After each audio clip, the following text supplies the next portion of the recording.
Olá a todos, aqui é o professor Cláudio e hoje eu vou fazer um comentário, compartilhar com vocês algumas ideias que estão presentes num filme que foi lançado em 1984, né? Um filme que pertence, né, ou parecia pertencer ao gênero infantil, mas que tem uma mensagem voltada para os adultos, né? É um filme que cativou crianças, adolescentes, né? Cativou bastante este público, mas tem uma mensagem muito apropriada, pertinente a pessoas adultas, né? E este filme de 1984, ao qual eu me refiro, é a história sem fim, The Never End Story, né? Inclusive é, é a música, aliás, é o tema também da música do filme, né? The Never End Story. Eu vou falar sobre esse filme com vocês, né? Um filme de 1984, que foi dirigido pelo cineasta alemão Wolfgang Petersen. E eu vou falar sobre este filme, vou falar sobre a sua temática central, que, repito, é uma temática voltada para adulto. Vou falar da abordagem mais política do filme, inclusive o contexto no qual este filme foi lançado aqui em nosso país e o quanto que ele se tornou um sucesso, né? Um filme que foi extremamente badalado, um filme que foi extremamente cultuado por aquela geração dos anos 80, da qual eu faço parte, né? Então, vou falar um pouco sobre a história sem fim, e eu gostaria que vocês me acompanhassem nesta nossa breve viagem panorâmica sobre este filme. Mas antes eu quero te convidar para se inscrever em nosso canal. Este é um espaço por meio do qual nós levamos a vocês um pouco de conhecimento, um pouco de cultura, né? Como faremos hoje. Hoje faremos uma breve reflexão, né? Uma análise sobre a história sem fim, né? Portanto, vamos levar a vocês um pouco de cultura, um pouco de arte cinematográfica, né? E vocês que sabem a importância da cultura, do conhecimento na vida do homem, da mulher, na vida do indivíduo, nos ajude fazendo aí seus comentários, nos ajude divulgando esse espaço com outras pessoas. Se gostarem da nossa apresentação deste filme, deixa aí o seu joia, né? Compartilha aí conosco se você já assistiu o filme. Lembrando, é sempre bom assistirmos primeiramente o filme antes da análise, né? Aqui eu irei fazer a análise, né? Então é sempre bom assistirmos o filme antes da análise, até para cotejar, né, a análise com a obra propriamente dita, né?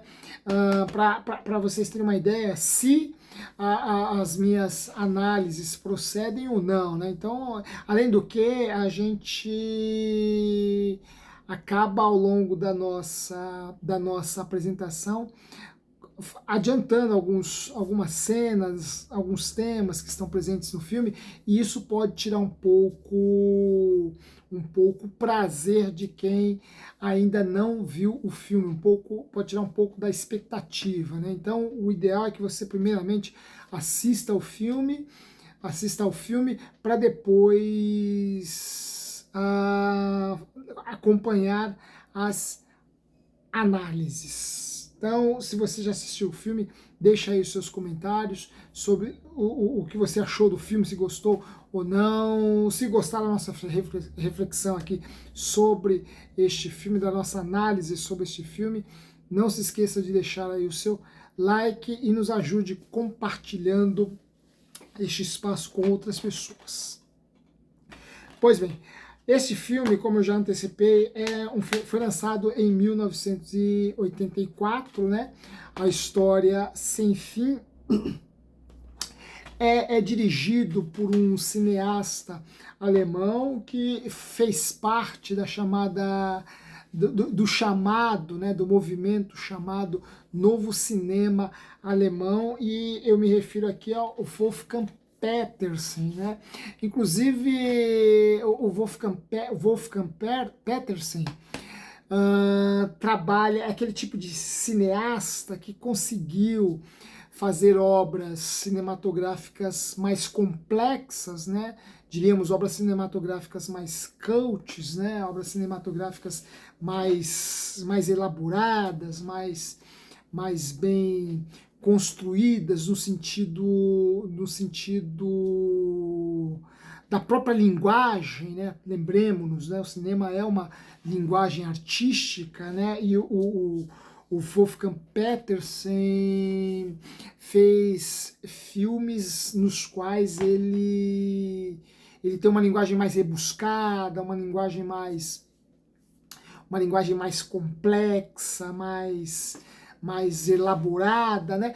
Entretanto, ele conseguiu também fazer filmes que dialogam com um público mais amplo, né? Filmes que dialogam como este aqui, né? Com o público infanto-juvenil, né? Embora esse filme aqui tenha uma temática voltada para os adultos, né? O Wolfgang Petersen nos deixou obras que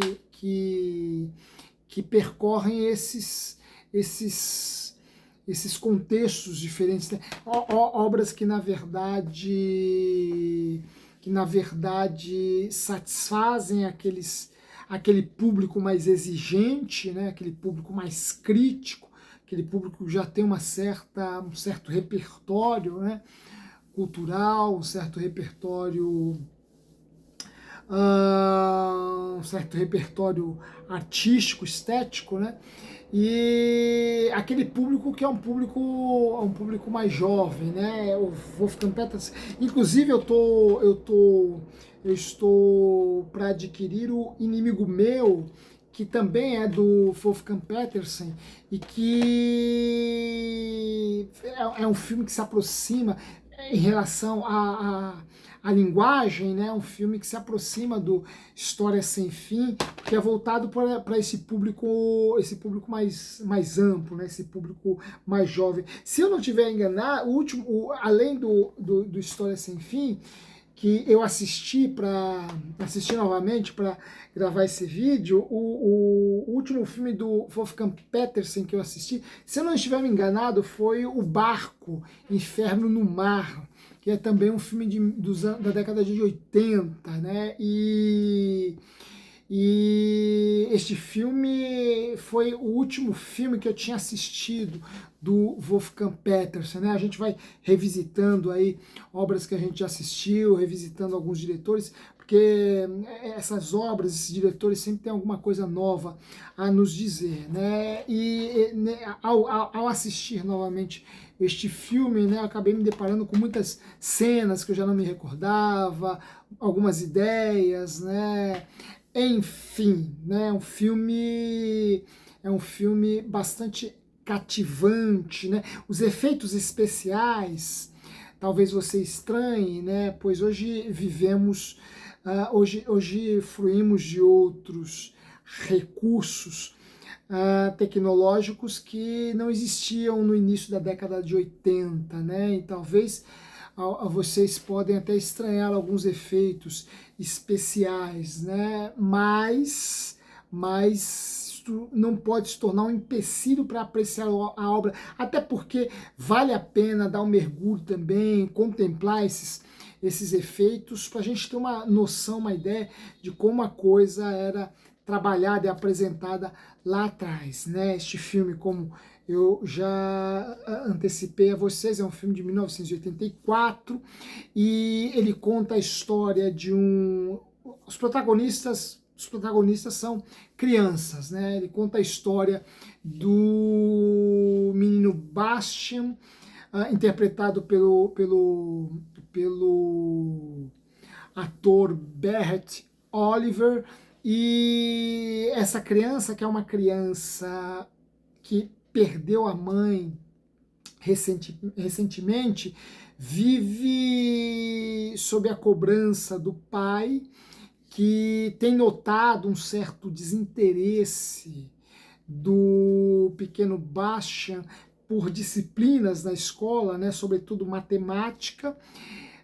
Tanto é que nos livros de matemática Bastian desenha unicórnios, né, um comportamento que seu professor julga inadequado, seu pai julga inadequado, né, e que arranca do pai, que desperta no pai toda uma preocupação com a vida escolar do filho, né? O filme começa já com um diálogo entre o pai e o filho, né? O menino Bastian, e o pai já o pai já o advertindo a que saia das nuvens, né? Desça das nuvens. O menino Bastian é o menino que tem a cabeça nas nuvens, né?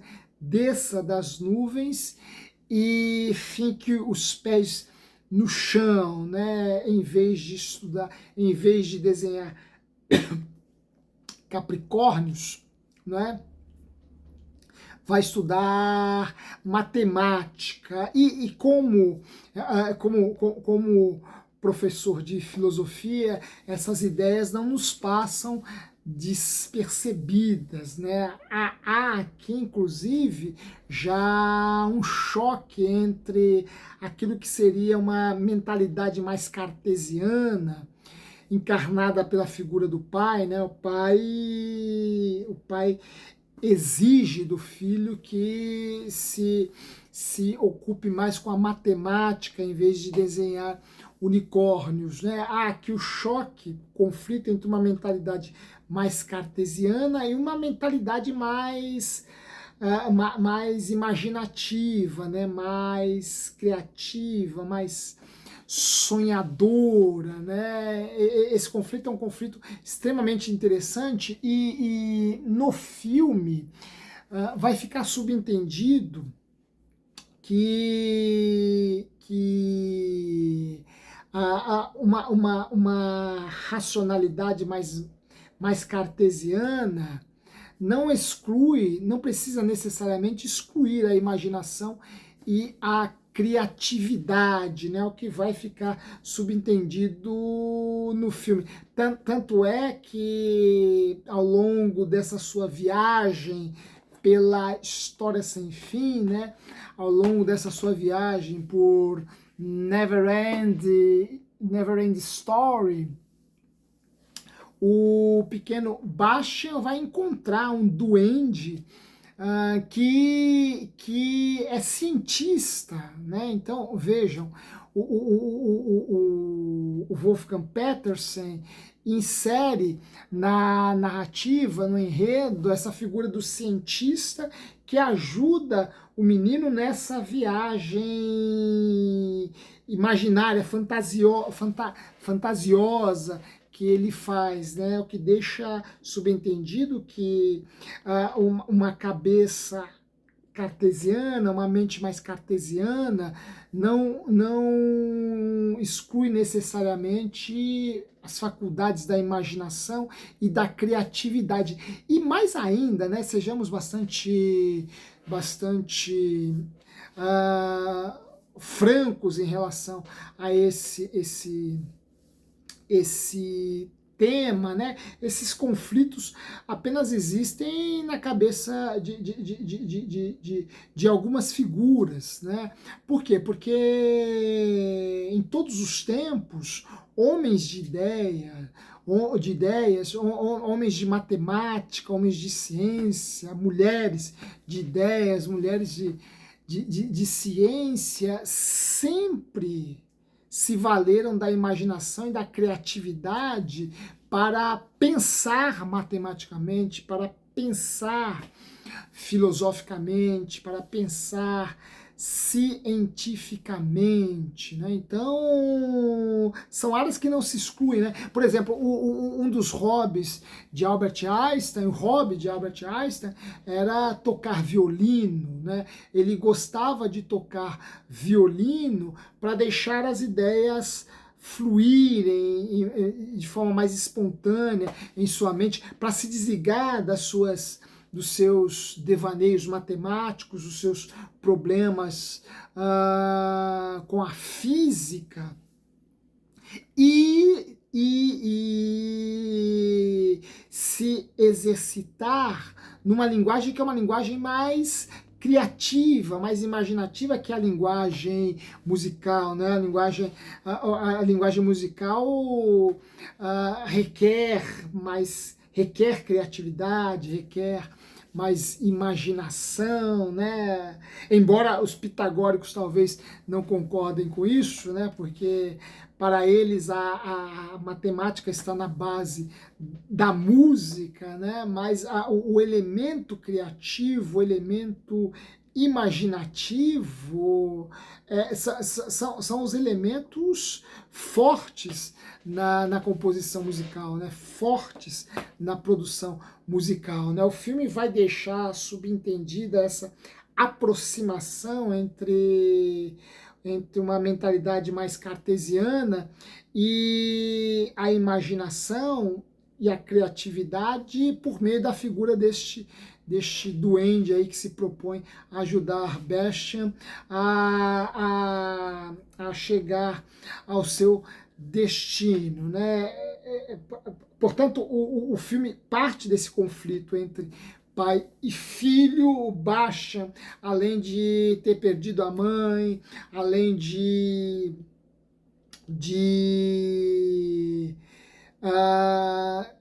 se deparar com essas cobranças do pai, né, ainda sofre bullying na escola por conta de outras crianças que o perseguem, né? E é num desses momentos de fuga que o Bastian vai entrar numa livraria, não é bem uma livraria, parece um sebo, né? Aqueles sebos requintados, que eu particularmente adoro, acho que vocês adoram, né? Um sebo bem requintado, um negócio assim fantástico, né? Aliás, frequentem sebos são maravilhosos, são espaços maravilhosos para a gente frequentar, a gente encontra muita coisa boa em sebos. Eu sou um rato de sebo há longas décadas já, né? E o menino Bastian vai buscar se esconder, fugindo dos colegas que praticavam bullying com ele, num sebo, numa livraria, e lá ele se depara com um ancião que está lendo um livro, mas que não é qualquer um livro, né? É um livro que permite ao leitor fazer uma viagem, e uma viagem tão intensa que depois desta viagem o leitor jamais será o mesmo, né? Este é o encanto do livro, né? Esta é a sedução do livro, é o elemento que cativa, desperta expectativas no leitor, né? Não preciso dizer que Bastian vai ficar extremamente curioso pelo livro, e dois pontos aqui bastante interessantes, né? Primeiro, né, essa ideia do livro como viagem, né? Por quê? Porque o livro que este livreiro vai apresentar ao Bastian é o Never-Ending Story, né? A história sem fim, né? É este livro que o livreiro irá apresentar ao menino Bastian, né? E aqui ele já encerra a ideia, o diretor, né, Wolfgang Petersen, já encerra a ideia de que os livros são uma forma de viagem, né? Alguém já disse, eu não sei se foi o grande escritor argentino Jorge Luis Borges, né? Jorge Luis Borges, né? Borges, que os livros são uma forma de viajar sem sair do lugar, né? Borges, que era um leitor voraz, né? Que se gabava mais dos livros que leu ao longo da vida do que dos livros que escreveu, né? Borges tem, se eu não estiver enganado, é de Borges esta frase, né? Livros são uma forma de viajar sem sair do lugar, né? Os livros nos levam a outros lugares sem que nós nos desloquemos espacialmente do lugar onde estamos, né? E o filme trabalha essa ideia, essa metáfora, esta alegoria do livro como uma forma de viagem, como uma forma de ingresso em mundos maravilhosos, né? Em mundos encantados, em mundos em que a imaginação flui, né? Que a criatividade é assolada, é potencializada, né? Isso está presente aí no História Sem Fim, né? do Peterson. Né? Outro tema que aparece aqui e que é bastante interessante é a forma com a qual o livreiro apresenta a História Sem Fim, né?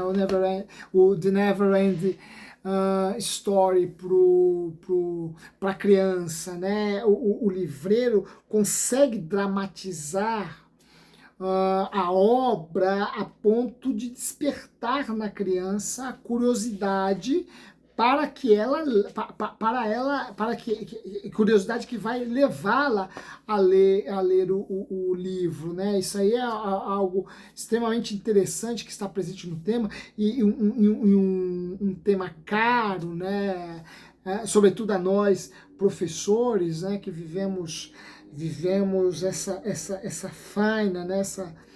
Essa labuta, né? Esse grande desafio de despertar em nossos alunos o gosto, o prazer pela leitura, né? E este gosto, esse prazer decorre necessariamente da forma como nós apresentamos o livro, né? Nós descrevemos o livro, nós elencamos as características do livro e defendemos, né, expressamos a sua importância. Né? São dois temas que estão presentes ali no diálogo entre Bastian e o livreiro. E mais ainda, né, essa ideia de que há livros que mexem com a gente de tal forma que jamais seremos os mesmos após a sua leitura. Bem, eu sou um exemplo disso, né?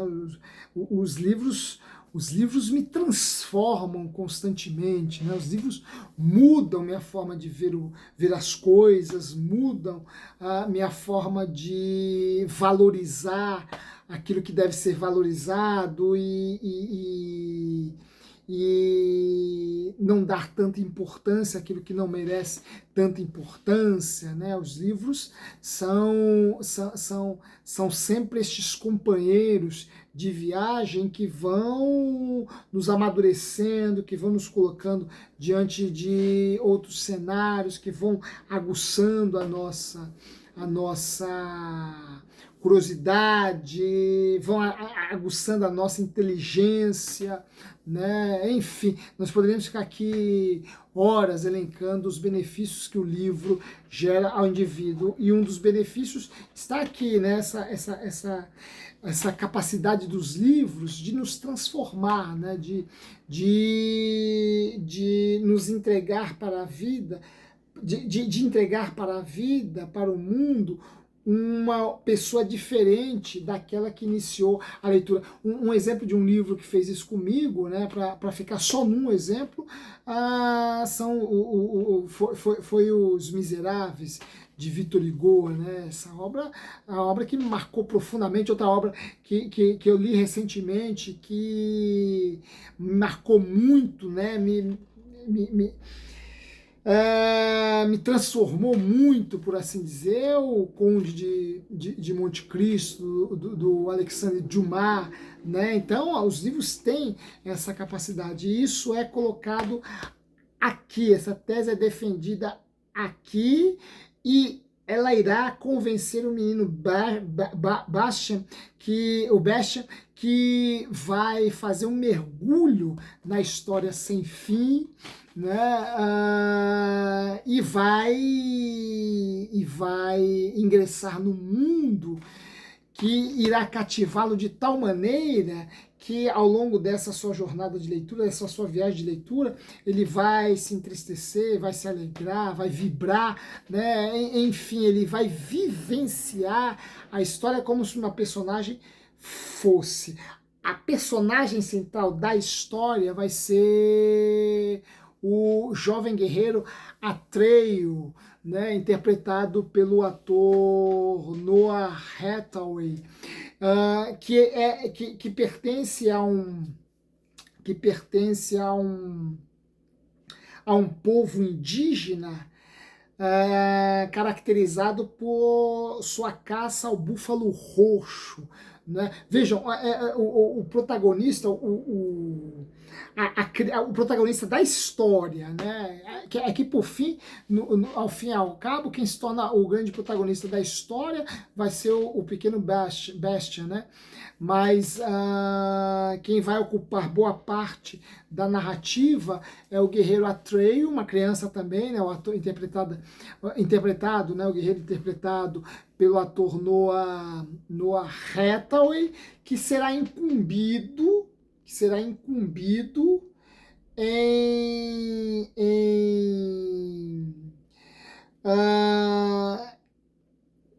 resistir, por assim dizer, né? É que a incumbência não fica bem clara assim no filme, né? Mas enfim, ele vai ter que prover do remédio que cure a imperatriz, que adoece à medida que o seu mundo adoece, à medida que aquele mundo encantado adoece. E o mundo encantado que está adoecendo, né, é o mundo da fantasia, né? É neste mundo da fantasia que o menino Bastian vai mergulhar e conhecer a figura do guerreiro Atreio com seu cavalo Artax, né? O seu Pégaso Artax, né? E este jovem guerreiro está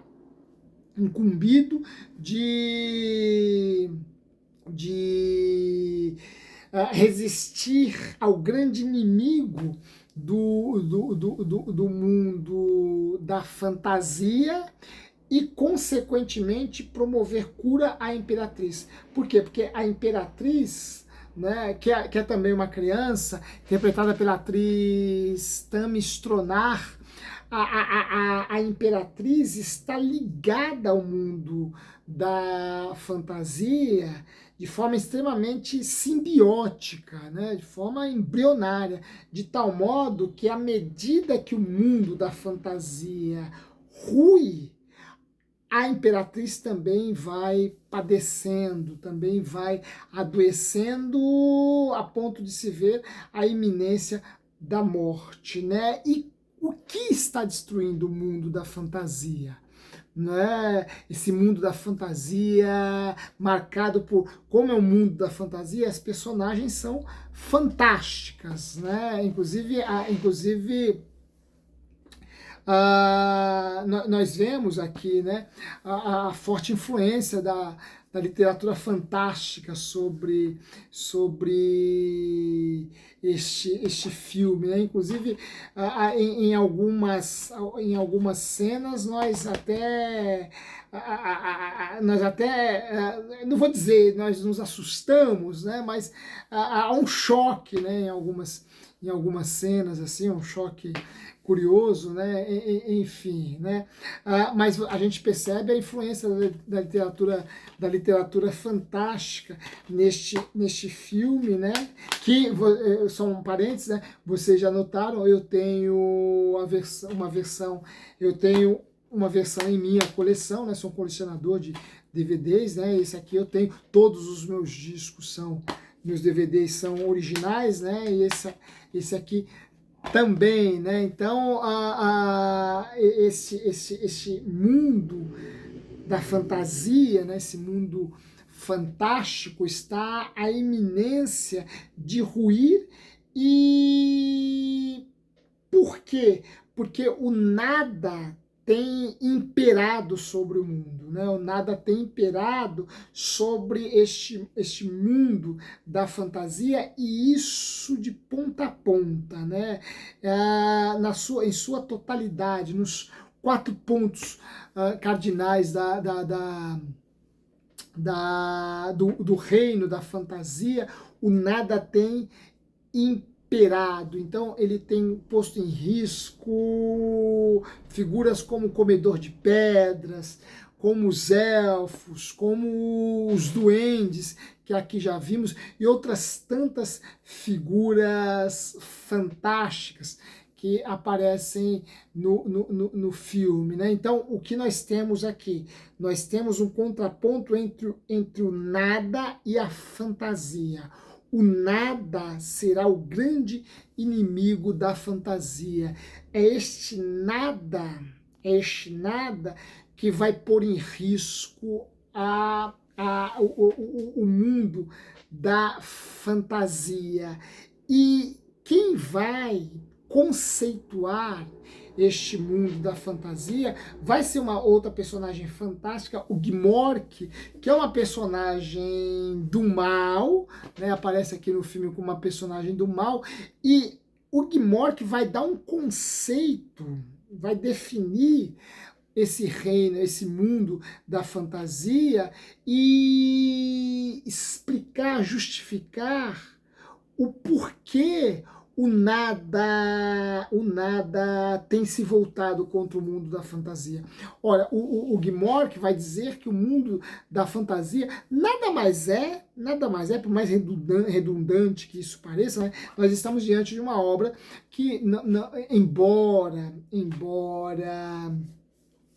aborde temas filosóficos, né, como eu falei a vocês no começo da nossa fala, né, a ideia do Wolfgang Petersen com este filme não é desenvolver uma obra, diríamos, cult, né, uma obra com uma linguagem muito complexa, muito rebuscada, uma linguagem mais filosófica, mais abstrata. Não, o filme é endereçado a esse público infanto-juvenil, embora, repito, é um filme com uma temática, uma mensagem muito direcionada para o público adulto, né? E o Gmork vai definir a fantasia, aquele mundo, como nada mais do que o mundo das fantasias humanas, né? Cada elemento que é naquele mundo, desde o comedor de pedras, os duendes, o Gmork, o próprio Gmork, né? A princesa, o Atreyu, todas as personagens são manifestações, expressões da fantasia humana. De tal modo que, à medida que você mata a fantasia, à medida que você arranca do indivíduo a sua capacidade de fantasiar as coisas, de imaginar outros mundos, de criar outros mundos, em seu lugar surge o nada. Portanto, o nada é aquilo que resta quando já não há mais fantasia. E este projeto de destruição do mundo da fantasia, empreendido pelo nada, tem um fundo político que o próprio Gmork vai revelar. Por quê? Porque à medida que as pessoas não usam mais a sua criatividade, não usam mais a sua imaginação, a sua mente fica vazia. E uma mente vazia é mais fácil de ser controlada, é mais fácil de ser manipulada, é mais fácil de ser controlada.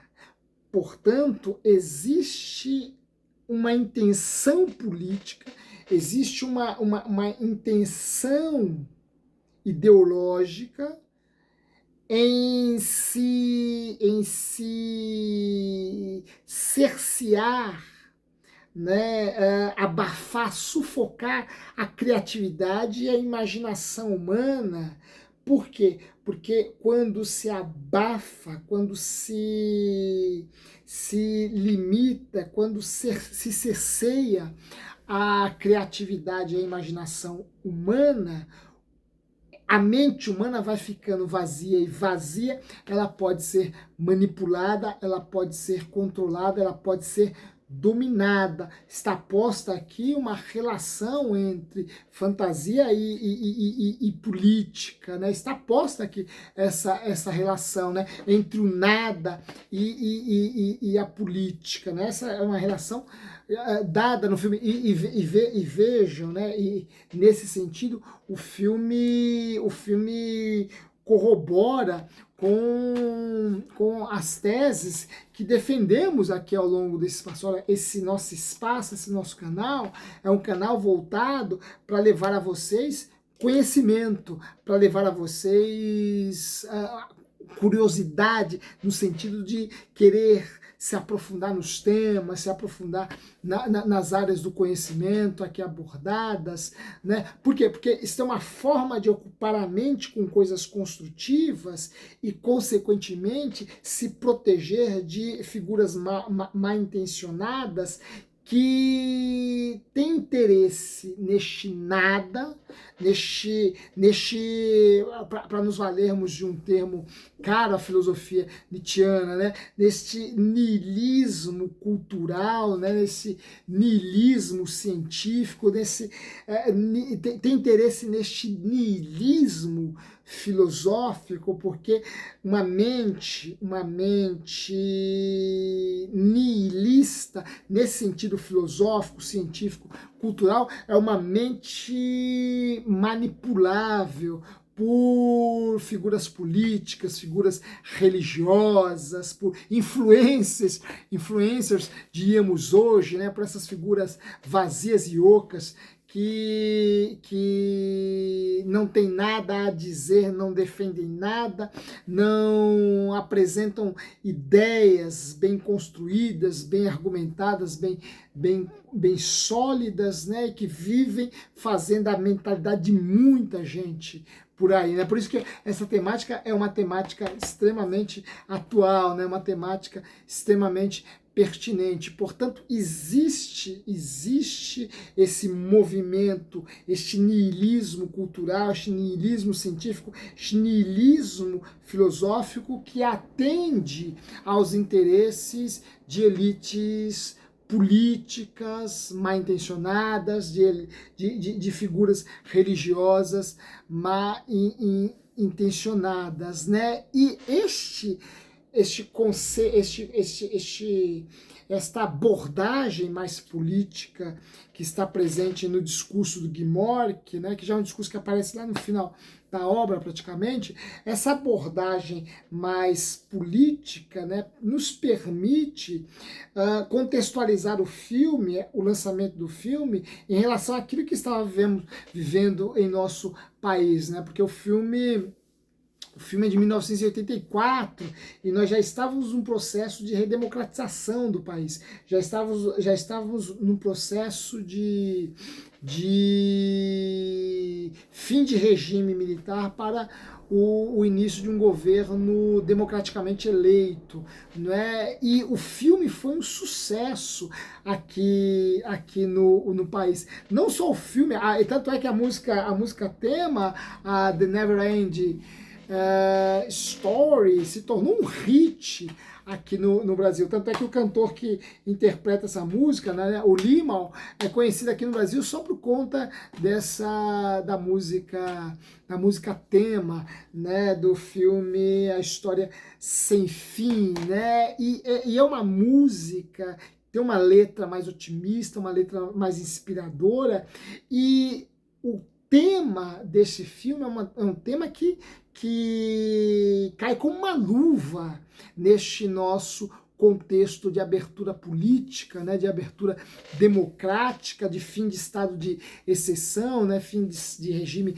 militar. Por quê? Porque nós sabemos o quanto que as ditaduras cerceiam a criatividade humana, cerceiam a imaginação, né? Nós sabemos o quanto que artistas, poetas, cineastas, né? E veja, nos Estados Unidos, por exemplo, inúmeros foram caçados, né? Naquele período de caça às bruxas, né?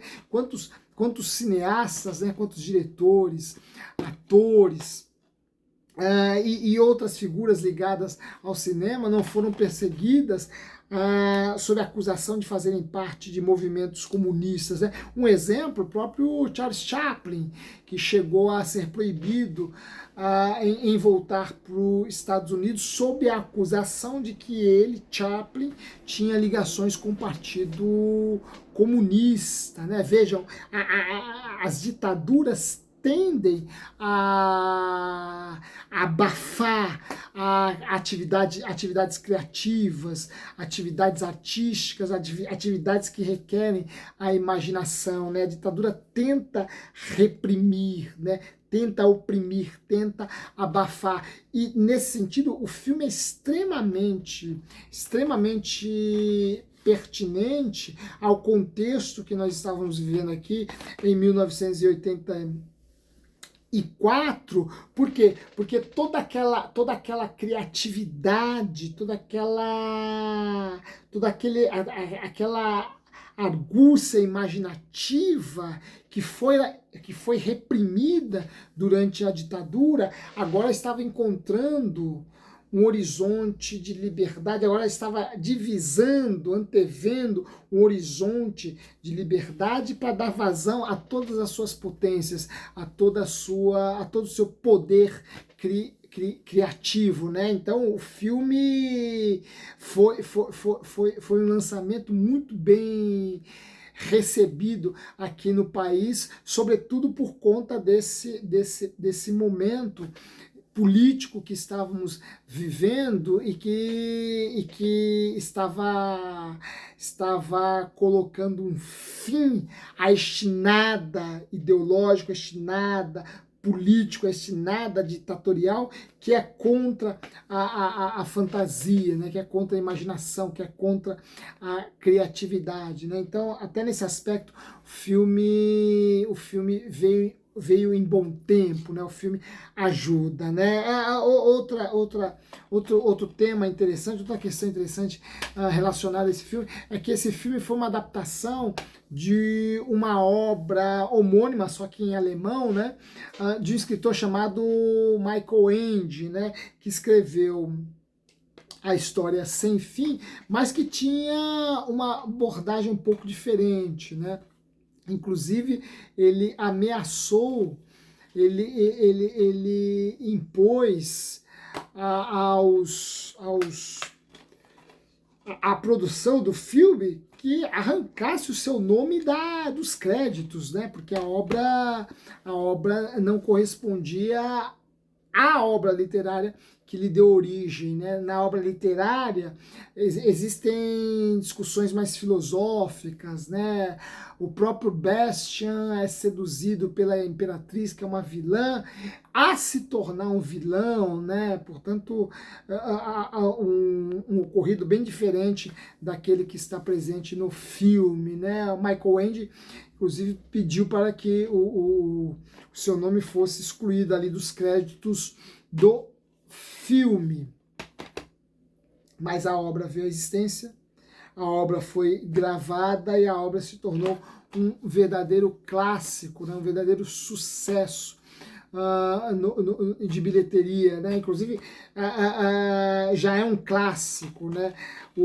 A história sem fim, né? Então o filme tem todos esses elementos, tem todos esses temas, tem todas essas. Um outro aspecto do filme, né, que eu gostaria de falar com vocês, já para irmos para as nossas considerações finais, nossa conclusão, é sobre a topografia do filme, né, que é uma topografia bastante alegórica, bastante antropomórfica, né? O Wolfgang Petersen vai antropomorfizando o espaço, né, de forma que o espaço acaba alegorizando sentimentos humanos, né? Então tem lá o bosque das esperanças distorcidas, tem lá o pântano da tristeza, aliás, o bosque das esperanças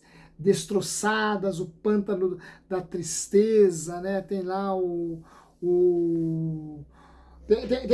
tem o bosque também das possibilidades, né? O lago das possibilidades, né? Tem um lago lá da melancolia, da angústia, né? Enfim, né? O espaço aparece aqui bastante antropomorfizado, né?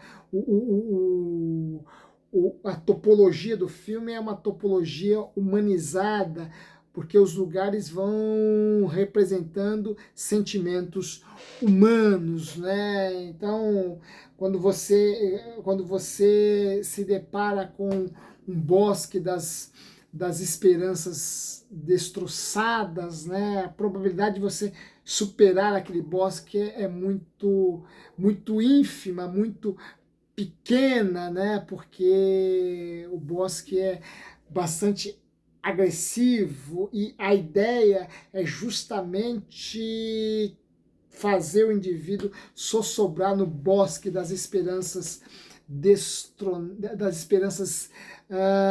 desfeitas, né, das esperanças destroçadas. Por quê? Porque a esperança, a imaginação, a criatividade potencializam as utopias. E à medida que as utopias, que a esperança, a fantasia, a criatividade morrem, o indivíduo deixa de elaborar utopias, desculpem, deixa de construir ideais e em seu lugar nada mais resta senão as distopias, né? Então o filme também tem essa pegada mais política, no sentido de fazer uma defesa dos sentimentos que constroem utopias frente às distopias pessimistas, às distopias nihilistas que perseguem esse tipo de potencial ou potência humana, né? Então, veja, o filme faz uma apologia ao mundo mais utópico, né? Frente à distopia que é encabeçada pelo nada, né? E é interessante notarmos que à medida que a morte da esperança, à medida que a esperança morre, à medida que a criatividade não encontra mais espaço, a imaginação não tem mais espaço, o que resta são as distopias que o cinema explora bastante, né, fazendo com que clássicos como este, né, pautados nessa coisa da imaginação, já não ocupem um lugar de prestígio, né, já não ocupem um lugar mais eloquente como ocupava em outros tempos, né? Enfim, né? Isso aí é o reflexo desse processo distópico no qual nós estamos inseridos, né? O filme é para adulto porque ele vai na contramão dessa distopia, desse niilismo cultural, desse niilismo científico, né, para inspirar no indivíduo a esperança, a imaginação e a criatividade, porque só assim seremos capazes de criar outros mundos, de concretizar outras possibilidades, de tornar a vida mais leve, por assim dizer. Né? Esse é o grande tema do filme, né? Se valer, sustentar que a fantasia, a imaginação e a criatividade não apenas tornam a vida mais leve, mas são a base para a construção de um mundo melhor, haja vista que esses elementos estão na base das utopias, né, das utopias ocidentais, que são utopias mais políticas, né, por assim dizer. Enfim, estão feitos os meus comentários sobre o filme, era sobre isso que eu queria dizer com vocês. Minha recomendação, A História Sem Fim, assistam esse filme, acho que vocês vão gostar, é um filme maravilhoso, eu gosto bastante deste filme e espero que vocês, ao assistirem, também gostem, né? Quem já assistiu, não se esqueça de deixar o seu comentário aí, né? Não se esqueça de deixar o joia, o like aí antes de desligar o seu aparelho, né? Isso nos ajuda bastante e nos ajude aí divulgando esse espaço para que a gente possa levar a vocês um pouco, cada vez mais, um pouco de cultura, filosofia, ciência, cinema, arte, enfim, nos ajude. Não se esqueça de deixar o like, se inscreva, divulgue faça os seus comentários, divulgue esse canal com outras pessoas e assim vocês nos ajudam. E em breve nós retornaremos para abordar um outro tema. Um forte abraço a todos vocês e até lá.